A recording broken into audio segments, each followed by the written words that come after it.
Muy buenas, críticos, y bienvenidos al noticiario Critter de la semana. Estas semanas no ha habido grandes bombas en torno al contenido de Critical Role, pero sí he podido ir juntando pequeñas curiosidades que creo que os van a interesar.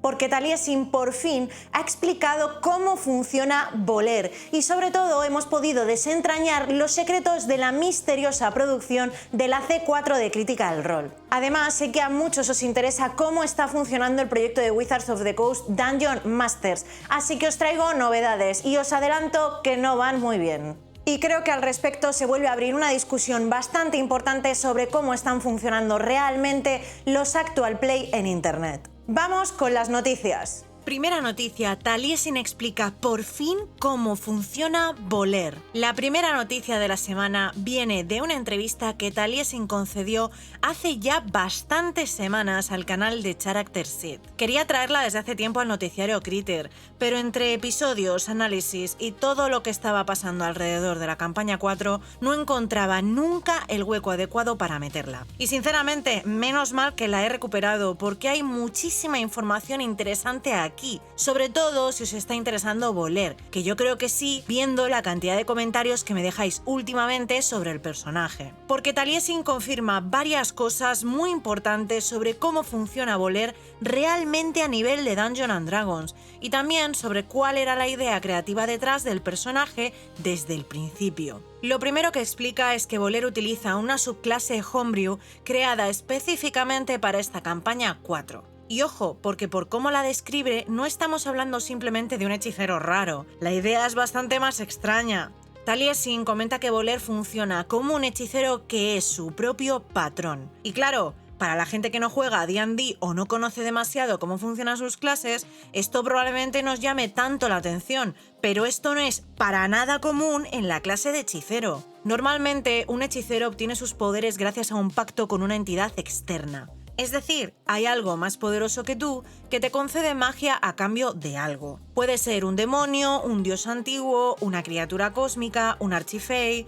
La idea general es que el poder viene de fuera. Pues Voler rompe completamente esta lógica, porque aquí el objeto maldito, la entidad poderosa y la fuente de magia parecen estar mezclados dentro del propio personaje. Y además Taliesin comenta que están trabajando en una subclase específica para esta C4 alrededor precisamente de la idea de objetos malditos y entidades vinculadas a artefactos. Él no quería tener un patrón dios goblin random, él quería trabajar sobre la idea de que te encuentras un arma maldita y ahora esta es tu patrón. Pues esto lo ha llevado al extremo con Voler, que es la propia arma. Y aquí es donde Taliesin entra probablemente en la parte más interesante de toda la entrevista, porque explica de dónde nace realmente la idea del personaje. Dice que empezó a pensar en jugar un personaje como Voler por las armas parlantes o sintientes que hemos visto en campañas anteriores con Travis. Y Taliesin se hizo una pregunta bastante concreta con estas. ¿Cuál es la vida secreta de esas armas?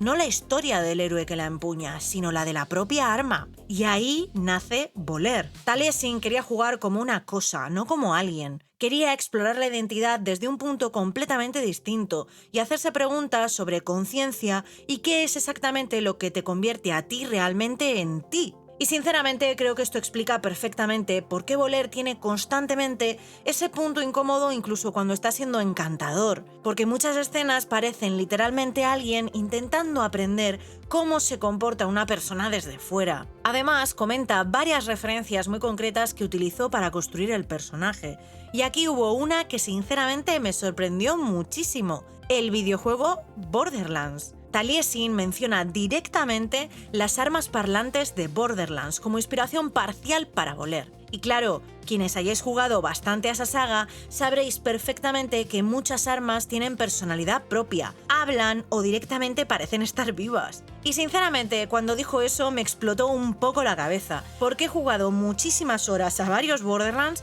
y jamás había conectado esa referencia con Voler hasta ahora. Pero una vez la escuchas, es que tiene mucho sentido. Porque Voler muchas veces transmite precisamente esa sensación de objeto consciente con una personalidad exagerada y cierta teatralidad rara que tienen algunas armas de Borderlands.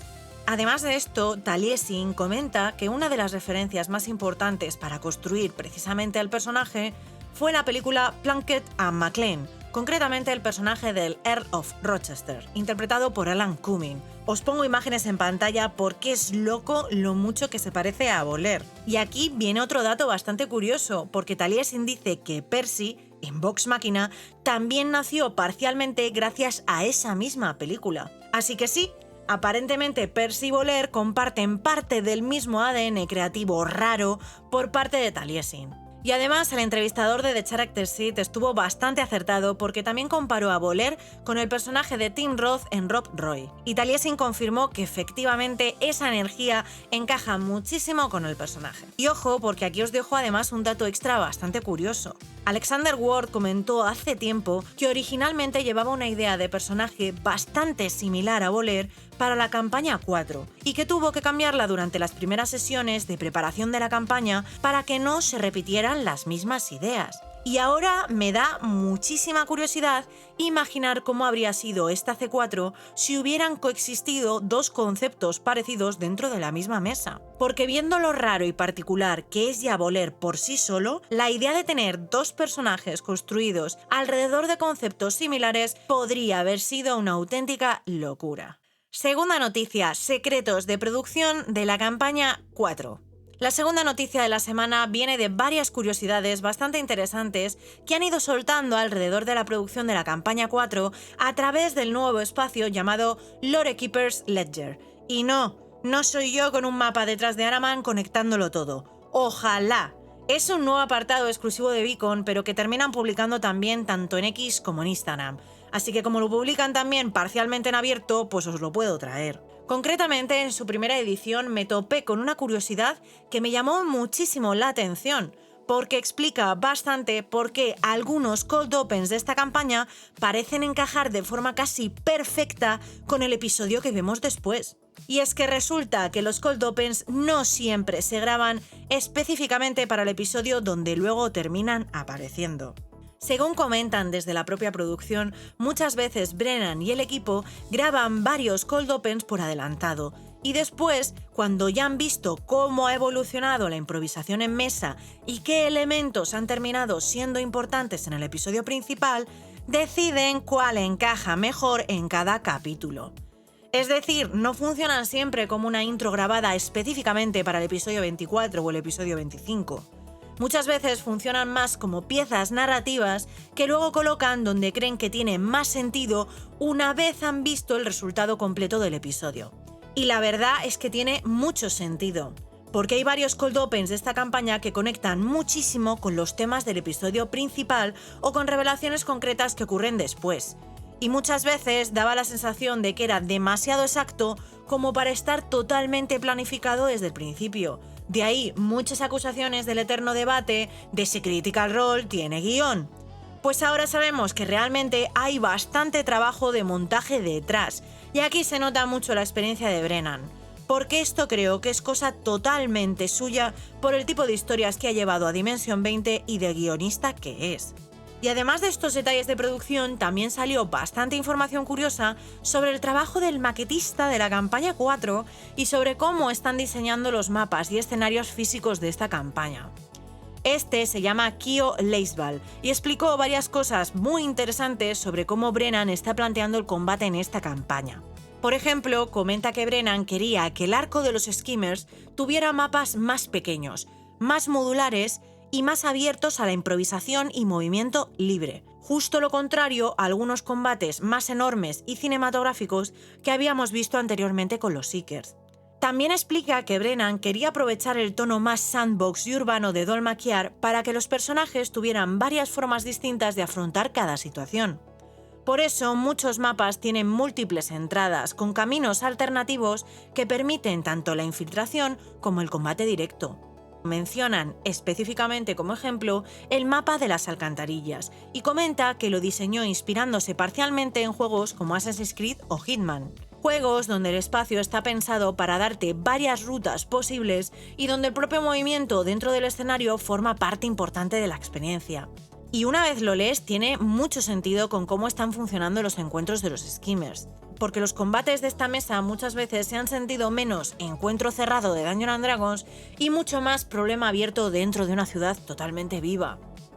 Además, también comenta algo bastante curioso sobre cómo tuvieron que ampliar el mapa de las alcantarillas entre episodios, porque la improvisación de los jugadores acabó llevando la escena más lejos de lo que inicialmente habían preparado. Este tipo de detalles me encantan, porque ayudan muchísimo a entender hasta qué punto la producción de la C4 está siendo flexible constantemente alrededor de lo que ocurre realmente en mesa.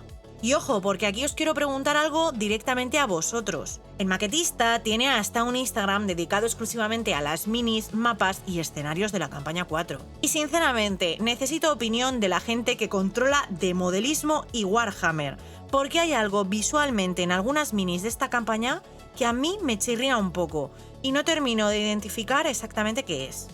No sé si es el tipo de acabado, la iluminación o simplemente los colores que está usando, pero noto algo raro o que me produce cierto rechazo visual. Así que necesito que la gente experta en minis se manifieste en comentarios, porque seguro que aquí hay personas que tienden muchísimo más de pintura y modelismo que yo, y tengo curiosidad genuina por saber si soy la única a la que le pasa esto o no. Tercera noticia, Dungeon Masters empieza a desinflarse bastante rápido. Y ahora vamos con una noticia que sinceramente me parece bastante interesante analizar porque creo que dice bastante sobre cómo funciona realmente el mundo de los Actual Play y sobre por qué algunos formatos consiguen enganchar durante años y otros no tanto. Dungeon Masters, el Actual Play oficial de Wizards of the Coast. Porque después del empujón inicial, las visualizaciones están empezando a bajar bastante rápido. Y ojo, porque el arranque fue enorme. El primer episodio emitido juntaba el episodio 1 y 2 y superó el 1.000.000 de visualizaciones. Hasta ahí todo completamente lógico. Estamos hablando del producto oficial de Wizards, con una producción gigantesca y muchísimo marketing, además de actores muy conocidos y una estrategia muy clara de aprovechar el boom de Baldur's Gate 3 y toda la nueva gente que ha entrado recientemente a D&D gracias al videojuego. Hasta aquí todo normal, pero claro, ¿qué ha ido pasando después de ese punch inicial? Pues que el formato parece haberse ido desinflando bastante rápido. Ahora mismo los episodios están rondando aproximadamente las 300.000 visualizaciones de media. De hecho, están alrededor de unas 315.000 views por episodio, que obviamente siguen siendo números muy buenos para muchísimos canales. Ya los quisiera yo. Pero no tanto si hablamos del gran producto oficial con el que Wizards parecía quería entrar de lleno en el terreno que ahora mismo dominan mesas como Critical Role o Dimension 20. El episodio 5 ha tenido un repunte respecto a las anteriores y coincide precisamente con la aparición de Alexander Ward bastante destacada hasta en las miniaturas. Y además, Alex no aparece con un personaje completamente nuevo, sino jugando como Lividity, una Tiefling Rogue que ya había utilizado anteriormente en otro contenido oficial de Dungeons & Dragons, concretamente en el one-shot Aventuras en Faerun, las lágrimas de Selûne. Así que aquí da bastante la sensación de que Wizards sabe perfectamente que Alex ahora mismo tiene muchísimo tirón dentro de la comunidad de Actual Plays precisamente por Critical Role. Y lo están utilizando también como reclamo para intentar mantener interés alrededor de la serie. Y aquí os voy a dar mi opinión totalmente sincera. Wizards España, por favor, no me vetéis por dar simplemente mi opinión. Como producción, todos podemos estar de acuerdo en que Dungeon Masters es impresionante. De hecho, creo que Wizards ha entendido perfectamente cómo hacer que D&D resulte fácil de seguir, incluso para alguien que jamás ha jugado una partida en su vida. Porque continuamente aparecen explicaciones visuales en pantalla aclarando conceptos básicos. Y eso, como herramienta de marketing y como producto pensado para al final vender Dungeons & Dragons a gente nueva, sinceramente creo que funciona muy bien. Pero para mí el problema aparece en otro sitio completamente distinto, la química entre jugadores. Y obviamente esto es totalmente subjetivo y es simplemente mi opinión personal, pero yo sinceramente no termino de sentir conexión entre ellos. No siento esa intriga de querer seguir viendo cómo interactúan entre sí. No noto esa sensación de grupo real que sí que me transmite en Critical Role o Dimension 20. Y aquí creo que está la clave de todo esto.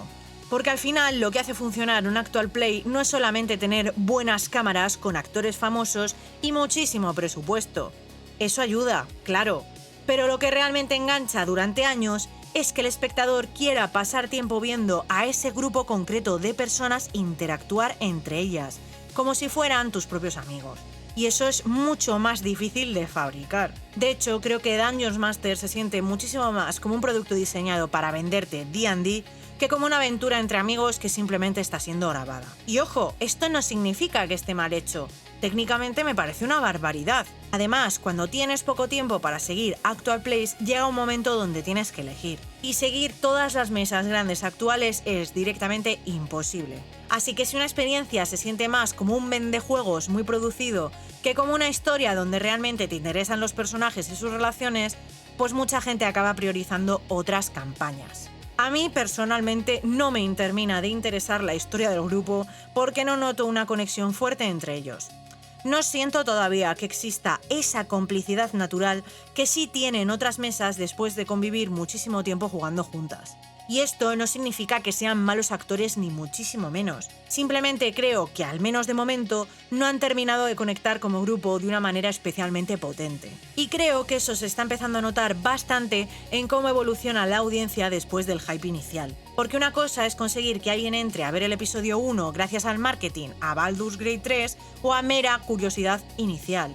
Y otra muy distinta es conseguir que quiera quedarse durante meses o años siguiendo esta mesa concreta. Y ahí es donde para mí sigue estando la diferencia enorme entre Dungeon Masters y fenómenos como Critical Role o Dimension 20. Y antes de terminar, una cosita rápida sobre contenido extra de esta semana. Se han emitido tanto el Tailgate de los Skimmers como el Nightcape, y sinceramente os voy a ahorrar tiempo porque, como suele pasar últimamente, no han revelado nada especialmente importante que no se hubiera visto ya directamente en mesa durante los episodios. Así que si vais justos de tiempo o no os apetece ver más horas extra de contenido, podéis saltároslo perfectamente sin problema. Ya sabéis que cuando realmente dicen algo potente, siempre os lo traigo resumido y explicado aquí en el canal. Y hasta aquí el noticiario Critter de esta semana. Como veis, no ha sido una semana de grandes bombazos, pero sí de muchas curiosidades bastante interesantes sobre cómo está funcionando realmente la campaña 4 por dentro, y también sobre cómo se está moviendo ahora mismo el mundo de los Actual Play alrededor de Dungeons & Dragons.